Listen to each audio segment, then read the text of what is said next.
সবাই মকরে চলে যাবে, ইনভাইট দিয়ে করি গেল মানে নিমন্ত্রণ দিয়ে করি, তাই তো? একদম ঠিক আছে। তো চুমকিকে ডাকবো মঞ্চে, চুমকির কণ্ঠে শুনবো সেই 2 থেকে 3 খানা গান দিয়ে আজকের অনুষ্ঠানটা সমাপ্তি ঘোষণা করব। তো চুমকির জন্য সবাই মিলে একবার জোরে হাততালি, সবাই মিলে জোরে হাততালি, ঠিক আছে না? সবাই মিলে জোরে হাততালি। মঞ্চে আসে যাবো সেই জনপ্রিয় শিল্পী, যে আমাদের বনপুর ঝুমুরাখড়ার সেই জনপ্রিয় শিল্পী মঞ্চে আসে যাবে চুমকি রানী। আর চুমকির কণ্ঠে 2 থেকে 3 খানা গান দিয়ে শুনবো সেই ভালো লাগার মতন গান।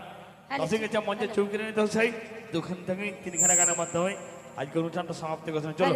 হ্যালো, তা আসুন সেই কমিটি দাদার অনুরোধ, সে আমার গোবিন্দলাল